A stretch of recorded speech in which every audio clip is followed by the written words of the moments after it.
Hey everyone, welcome back.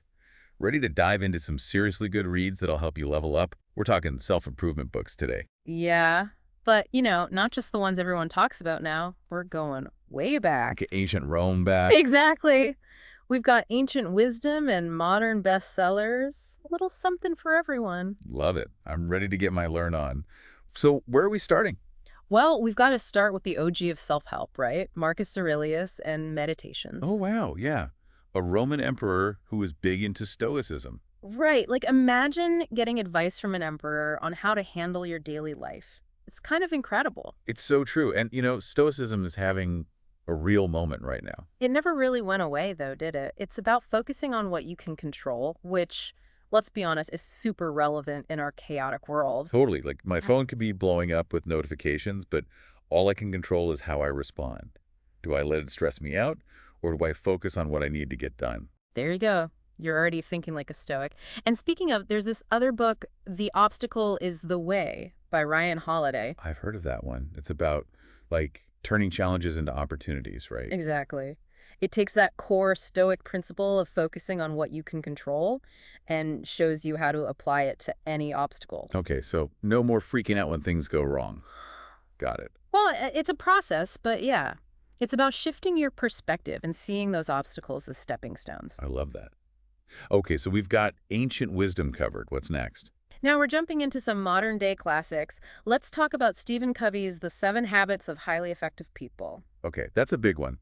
Everyone and their mother has recommended that book to me at some point. It's popular for a reason. Covey's principles are all about taking responsibility for your life, being proactive. Which is easier said than done sometimes. Like, how do you actually be proactive? Well, Covey talks about starting with the end in mind. So before you do anything, you think about your long-term goals, your big picture, and let those guide your actions. Hmm, interesting. So instead of just reacting to whatever's happening, you're intentional about your actions. Yes. Like if you want to run a marathon, you don't just wake up one day and try to run 26 miles. You set a goal, you make a plan, you train consistently. Makes total sense. Mhm. And you know what else is all about consistency?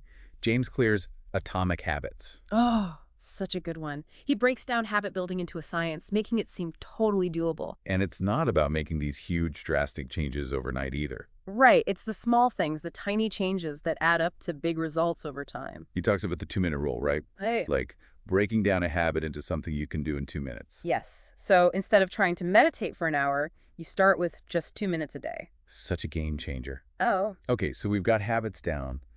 But what about when motivation alone isn't enough? Ah, that's where Angela Duckworth and grit comes in. This one's all about perseverance, Yeah. right? It's that stick-with-itness that helps you achieve your goals. Exactly. And Duckworth's research shows that grit is often a better predictor of success than talent alone. Which is kind of empowering. Like you don't have to be born brilliant to achieve great things. You just have to be willing to put in the work. Exactly. It's about passion, perseverance, and having that long-term vision. It's like running a marathon, right? You got to pace yourself, push through the tough parts, and keep your eyes on the finish line. I love that analogy. So we've covered a lot of ground here, from ancient philosophy to modern-day habit formation. And the cool thing is, these books all connect, right? They offer different perspectives on the same core idea of personal growth. Totally. And don't forget, if you're looking for even more guidance, the Heroic app has got you covered. They have notes on all these books, plus masterclasses, challenges. It's amazing. So, there you have it, a crash course in self-improvement from some of the greatest minds out there. And now the question is, what will you do with this knowledge? Which book are you going to pick up first? Yeah. What resonated with you most? Tell us in the comments. And be sure to check out Heroic for even more incredible resources. See you next time.